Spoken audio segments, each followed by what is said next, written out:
Hello, everybody. We're going to go for John. Great to be here. I learned a lot from the great state of Louisiana, okay? Believe me. And you've heard me tell the story numerous times. I came here just at the end of the primary. And as you know, I wasn't expected to win. Can you believe that, Louisiana? And I was here a few weeks before, and I said, what do you mean I'm not expected? The crowd is incredible. But some poll, you know, the polls are not very honest. And so they said, oh, look at this sign he's got up. So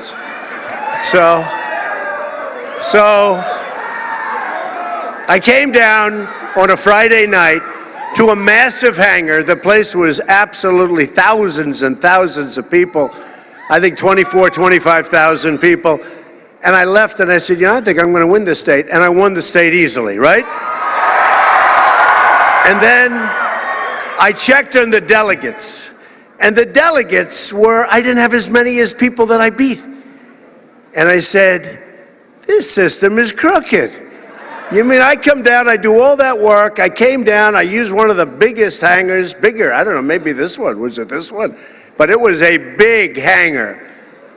Yeah, bigger. And we have a hell of a crowd today, but I'll tell you, we had something. So what happened, I win. And then a week later, I'm going over the count, and it said Louisiana, and it had names ahead of me for delegates. I said, wait a minute. So I won the state. I got more votes than anybody by far. It wasn't even close. And the system is rigged. I said, so you taught me. And after that, we started doing very well. We didn't let that happen anymore. We didn't let that happen. We cut it off. We cut it off at the pass. But I want to thank you. This is an amazing state. And tomorrow we need you to go to the polls and send John Kennedy to the United States Senate. And that's why I'm down here. That's why I'm here. He's a great guy. He's a great guy. He's a good guy, number one. He's a good person. And somebody that I've known over the years, and he's somebody that's worked hard for you over the years. And now the big thing, we have to get the people to go to the polls. And if you go to the polls, he's going to win. If you don't go to the polls, he's not going to win. And if he doesn't win, I've got myself a problem in Washington because, you know, it's pretty close.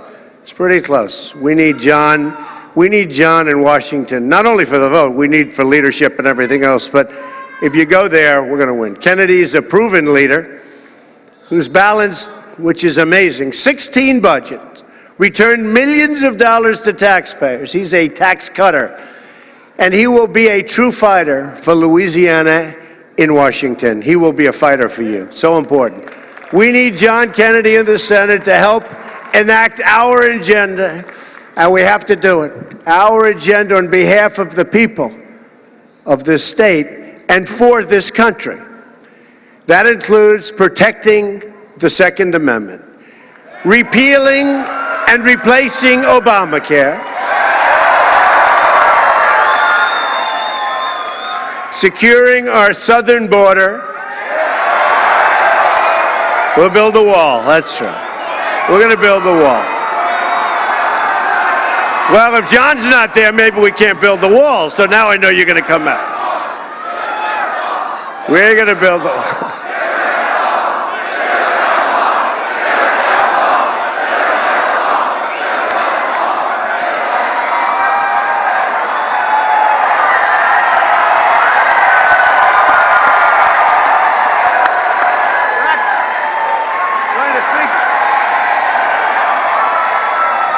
This is Louisiana. We don't need coats, right?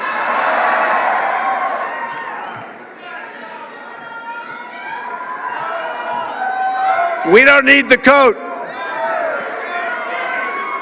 And by the way, I don't need the hat either, right? Who wants a hat? All right, nice looking tall guy. He'll give it to that kid. Come on. We're going to bring back our manufacturing jobs, reduce taxes, big leagues. We're going to confirm our nominee to the United States Supreme Court. Electing John Kennedy will help ensure that government stops listening to the special interests and starts delivering for the national interest, for our country, for our people, the people that showed up to vote, the people that were forgotten people. You know what I'm talking about. They were forgotten. Folks, you're not forgotten anymore, believe me. Nobody's forgotten. I think the Democrats are going to change their game plan next time. What do you think? The forgotten men and the forgotten women are not forgotten anymore. It's time to deliver for you, the American people. To help me do that, I also need you to elect Mike Johnson in the 4th District, another fighter for Louisiana. Mike's father just passed away, So he's in our thoughts and he's in our prayers. Very amazing, horrible timing in a sense, just passed away. And he loves his father, I will tell you that. And his father was a great guy. So get out there and vote for Johnson and vote for Kennedy. Get out and vote. Working with these great Louisiana leaders, we're going to do amazing things for our country. Our plan begins with bold structural reform to create millions of really good paying jobs. We've lost our great jobs. And you know, there's going to be a big part because you're in the energy business more than most places. And we're going to see refineries, and we're going to see pipelines, and we're going to see lots of things happening. So get out there and vote. First, on taxes, we're going to undertake one of the great tax reforms and simplifications in American history. At the center of our plan is massive tax relief for the American middle class. We're also, this guy goes all right. You better believe it, right? We're also going to lower our business tax rate from 35% all the way down to 15%. We're going to start hiring again.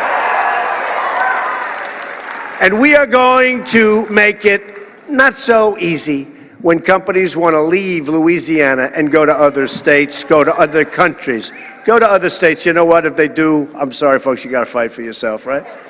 But they go out, they go to other countries, they make their product, they sell it back through a very weak border. We have a very weak border, probably the weakest border. Does it get any weaker in the world than this? You know, we fight for other countries so they can have a border, but we don't fight for our own borders. Isn't it incredible? It's incredible. On regulations, we're going to eliminate every single wasteful regulation that undermines the ability of our workers and our companies to compete.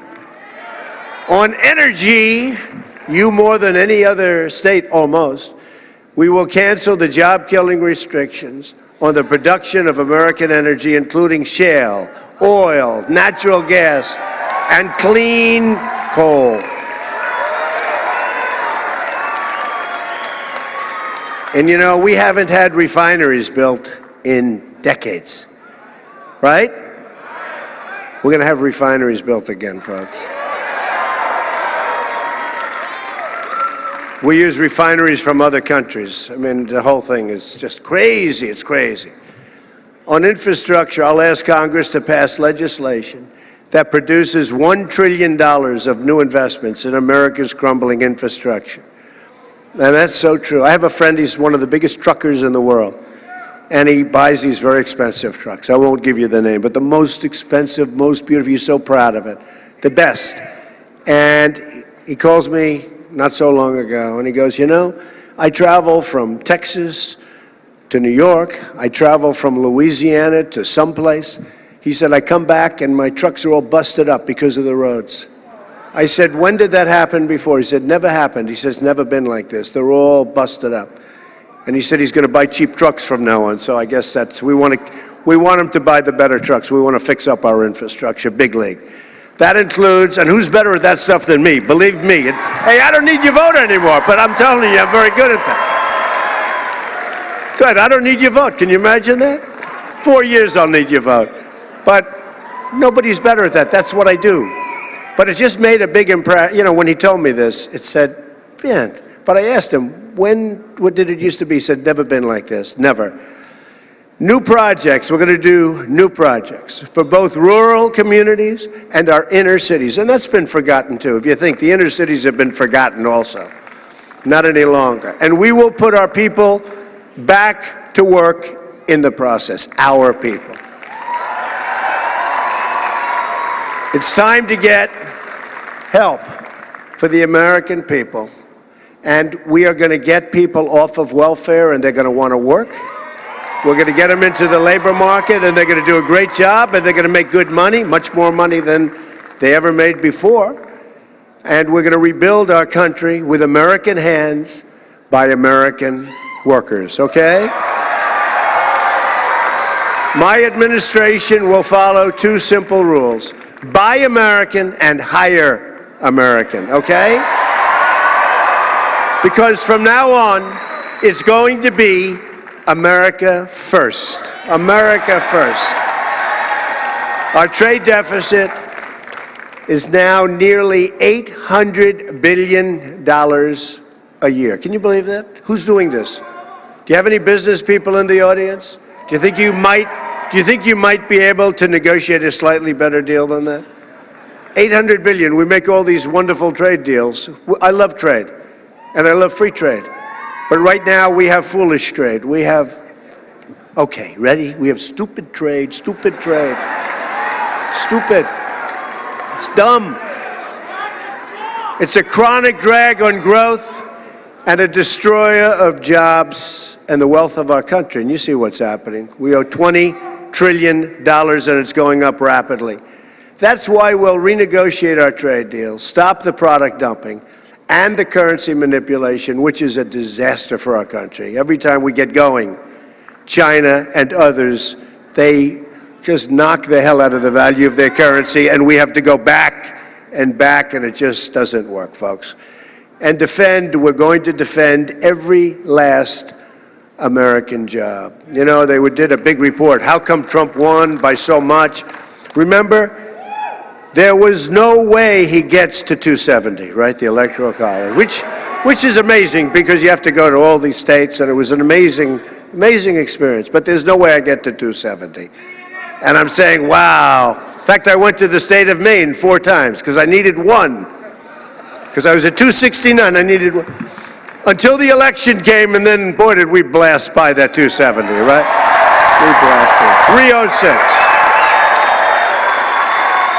306. And I guess they did a recount in Wisconsin, and after, I think, 70 or 80%, I think we picked up 32 votes. All these millions and millions of votes, I think we picked up about 30. And if a company wants to fire their workers, leave our country, and then ship their products back in, there will be consequences, including a very, very substantial tax. In other words, look, there's no tax. There's no tax. Somebody said, you know, these reporters, these guys, they're business reporters.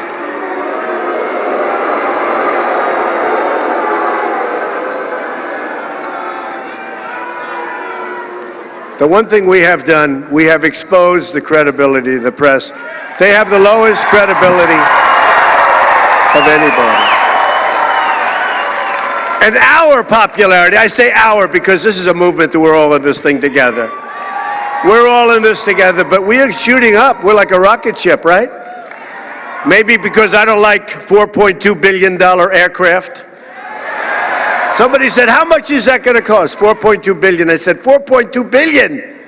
I think we'll do it for a little bit less. Don't you agree? Like maybe billions less, okay? But yeah, we're going very rapidly up. But we're going to, because it's common sense. We don't want companies to leave our country, go to another country, and sell their product, and then sell the product where they left. Now we have all unemployed people. They had jobs for 32 years. I mean, Carrier is a great example. And Carrier, we did a great job with Carrier, but you know, they announced a year and a half ago they already have a plant built. I mean, think of what you could do if they haven't started or if they haven't said anything yet. They're not going to leave because we're going to put up a very high tax. And if they want to build their plant outside of this country, that's fine. But if they think they're going to sell their product back into the country and have no tax, that's not going to happen anymore, folks. Not going to happen. And therefore, they're not going to leave. Now, they may leave a state and go to a different state. They may leave, maybe they're having a hard time with their employees. That's possible. And they may leave, but they're going to leave for another state. They're not leaving for another country very easily. And if they do, they're going to have a very, very substantial tariff or tax to pay. That's it. And you know what's going to happen? They're going to say, we like Louisiana very much, right? We're not leaving. All right. I don't say 100% of the time, but I'll tell you what, pretty close to that number. It's going to be pretty close. And we lost 70,000 factories in this country. We have so many companies right now, although I think probably, if I would have said a couple of months ago, we have so many companies negotiating to leave, I don't think they're negotiating so fast right now. I've heard that. And you see what's happening with the stock market and a lot of things. Because they understand, we know what we're doing. We're not going to let this happen. We can't let it happen. Our country is being drained of its jobs and its good jobs. And they're going to other countries, and just not going to happen. On the military, we will rebuild our badly depleted military and ensure that our service members have equipment and training, technology and resources, everything they need to get the job done. Now, hopefully, we will never have to use that great power that we're going to build. We are going to build the strongest military that we've ever had. And there have been few times when our country has needed it to this extent. But I believe in peace through strength. You look at some of these other countries, what they're doing, what they're building, and you know what? When they see what we're going to do, they're going to call. And I'm going to have great relationships with China and Russia and all of them. And they're going to call and they say, you're doing a lot of building. Is there any way we can sort of ease it up a little bit? I'm okay with that. But they have to ease it up too. They're not easing it up. If you look at what's going on in China, if you look at what's going on in so many other countries, they're not easing up. And if they're not easing up, we're not easing up, okay? At the same time, we will ensure our veterans have the best medical care anywhere in the world. We will honor those who have served this country, and that includes respecting and defending the American flag.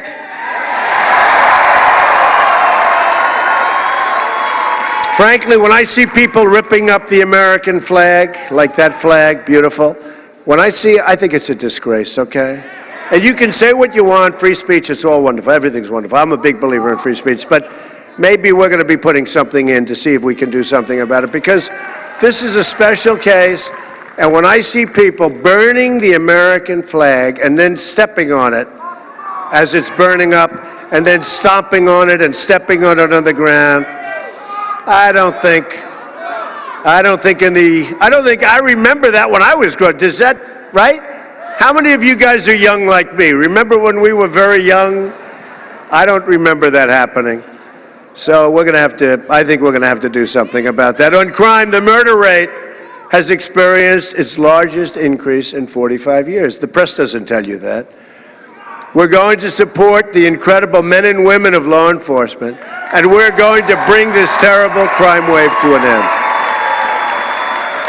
On immigration, we will build a great wall, and we will put an end to illegal immigration and stop the drugs from pouring into our country also. We've become a drug den. During this campaign, I had a chance to meet the amazing families of the Remembrance Project, parents whose children were killed by illegal immigrants. A Trump administration will end this long nightmare of violence, and that's what it is. It's a nightmare of violence.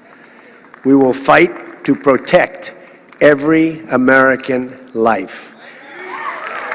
During the campaign, I also spent time with American workers who were laid off and forced to train foreign workers brought in to replace them. We're not going to let that happen anymore, folks. They're forced to train people. They were laid off. They've been at different places for 30 years, more, less, and they're forced to train. And if you don't train them, we're not giving you any severance. Not going to happen, because that's actually demeaning. It's not going to happen.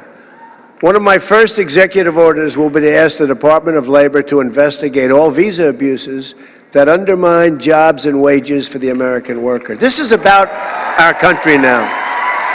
This is about our country. You know, I've studied a lot of the trade deals over the last few months. I loved reading this stuff. I don't know, something strange up there when I went. But we have the worst deals. I looked at trade deals that were made with Mexico. The worst deal made with all of Mexico. So they made a lot of deals, not just us, not just NAFTA, which is a disaster. They made a lot of deals. We have the worst deal made by any country. Now, we're by far the biggest. We blow everything away. But we have the worst deal made by any country. And it was defective from the time it was done because of the VAT tax. They didn't really take it into account. It's complicated, it doesn't matter. But it was defective. And for decades, nobody changed it because they were too lazy, or they didn't want to do it, or they didn't understand it.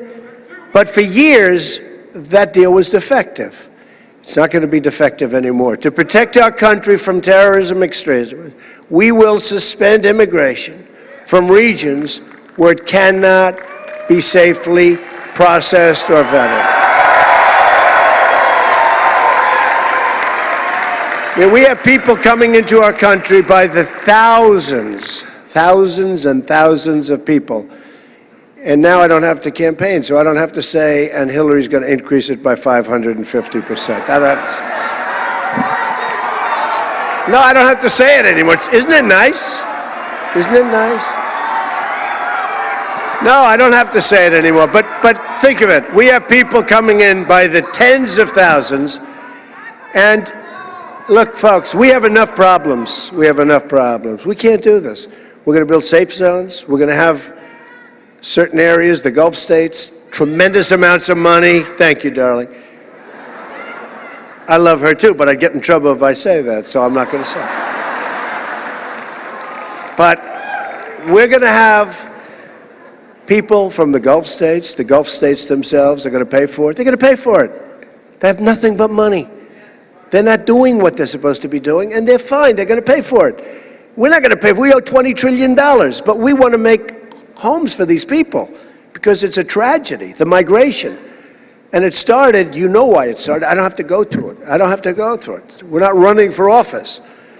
Well, isn't that nice to say we're not running for office? I don't have to go through this all. I don't have to go through all the reasons. The fact is, it's a human tragedy, and we're going to help it. We're going to help it. But that doesn't mean we're going to allow people to come into our country, some of whom have evil intentions. And you see in Ohio State, I was there the other day, and great people, the damage done by one person. You look at so many different places, San Bernardino, and I mean, look at the World Trade Center. Look at what happened in Orlando. There's such evil spirit, evil intention. We have other problems. We have to solve many, many problems. And, you know, we've spent now $6 trillion in the Middle East. Think of it, $6 trillion. And yet, we got nothing. You know what we have? We got nothing.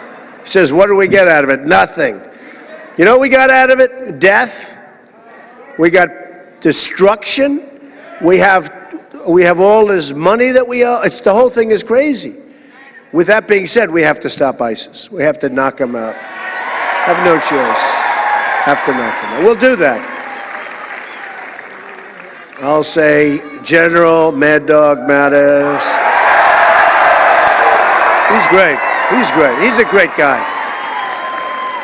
He's a great guy. And we have another great person going to be named, not a lot of them, but in terms of what we're talking about next week, somebody that you're going to have tremendous respect for also. A Trump administration will always put the safety and security of the American people first. Ethics reform will be a crucial part of our 100-day plan as well. We're going to drain the swamp of corruption in Washington, D.C. Drain the swamp.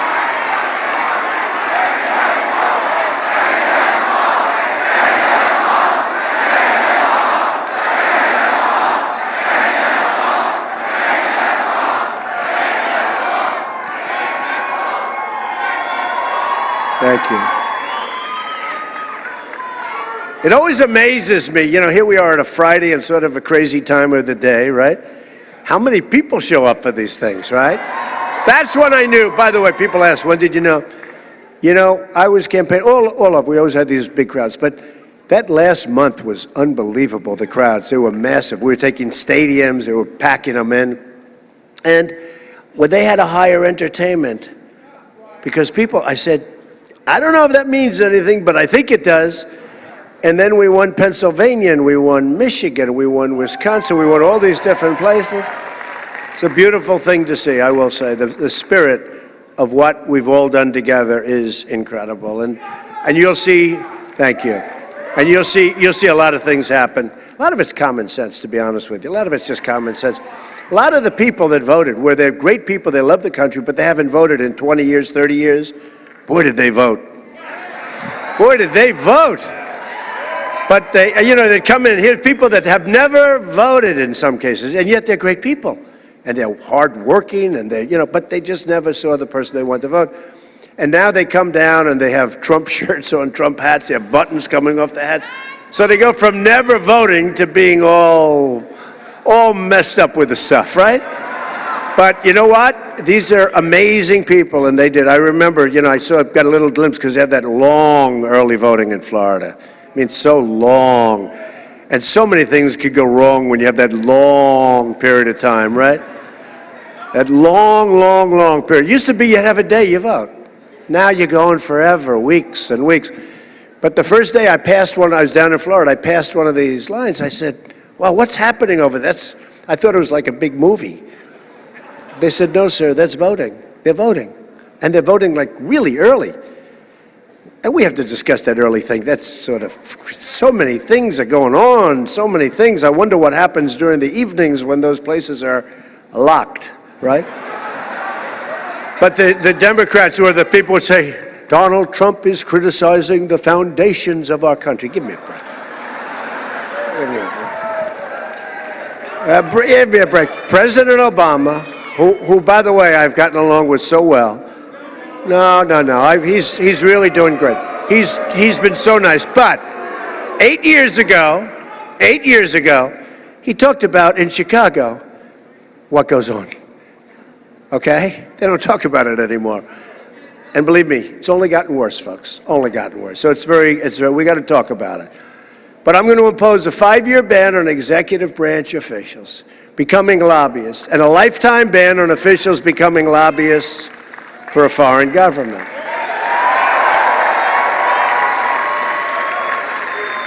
And I thought, when I got involved in this Boeing situation, and I have great respect for Boeing, by the way, tremendous respect, but I said to myself, the people that spend all this money, when you're talking about $3 and $4 billion for an airplane, which is, who knows? But when you're talking about the kind of money, I said, let me ask you, who gives these orders out? Now, there are people, procurement people. Now, some of these people then go to work for these companies. I think I'm going to, and I'm going to have to check this out. They're not going to like me to say this. But I think I'm going to impose a ban that anybody that gives out these massive military contracts should never, ever be allowed to work, ever. I don't mean in 5 years, in 10 years. Should never be allowed to work for those companies that make the equipment. I mean, they're giving out, this F-35 bomber, which is total, or fighter, that's totally, like uncontrollably over budget. And the people that give out those contracts and the people that have to approve the big change orders and the extras, as we say in the real estate business. I mean, when you're good, you don't build with these extras. But these massive numbers where they're doubled and tripled, I think anybody that gives out these big contracts should never, ever, during their lifetime, be allowed to work for a defense company, for a company that makes that product. I don't know, it makes sense to me. Because I'm sure it's never happened. I'm sure it's never, ever happened in the history of our country. But I can see somebody approving a deal that they shouldn't approve and then getting, maybe prior to that approval, right? Look, he's shaking his head. This guy's a great businessman. He's saying, absolutely, right? 100%. They're saying, hey, listen, we'd love you to work for the company. By the way, let's finish up this order. We want you to work for the company after you're finished. Like, how about next year? How about next month? Let's get this finished. And then all of a sudden, you get stuck with a horrible contract, and these people go off, even if it's 2 years or 5 years.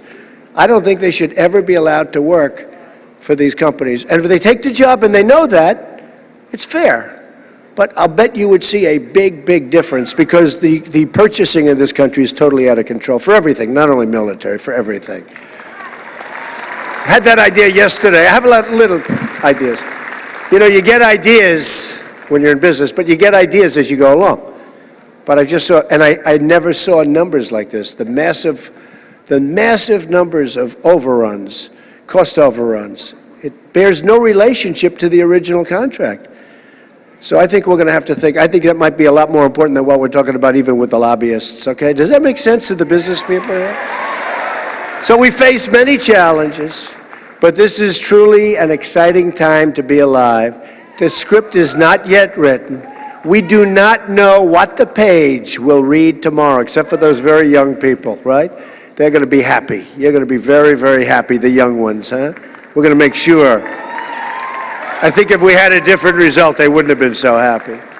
But for the first time in a long time, what we do know is that the pages will be authored by you, by all of us.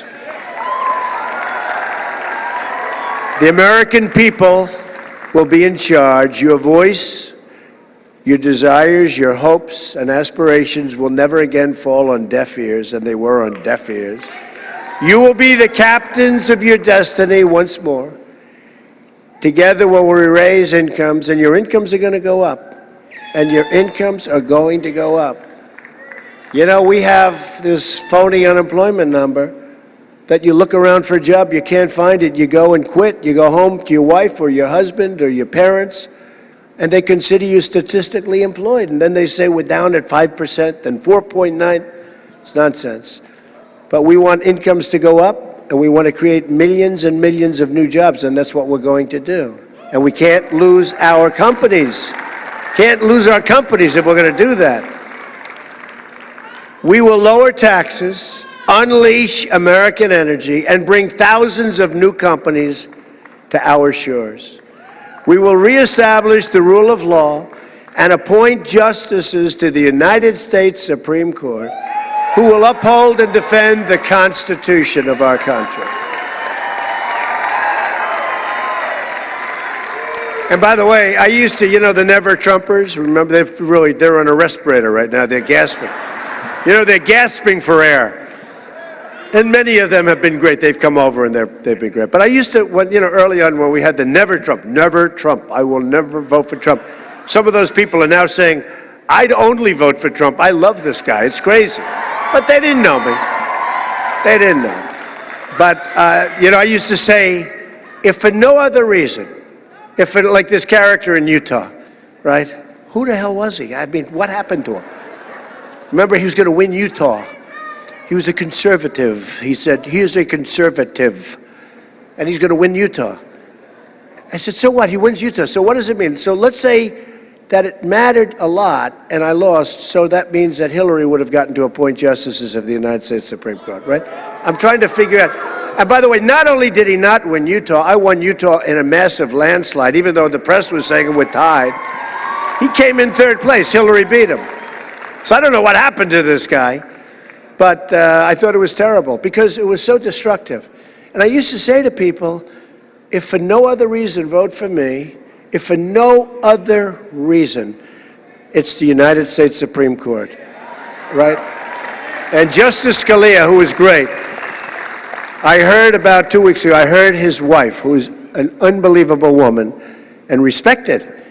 She had signs, Trump signs on her front lawn in Washington or Virginia. But she had Trump signs, just like that one. Trump Pence. How good is Pence, by the way, right? Is he good?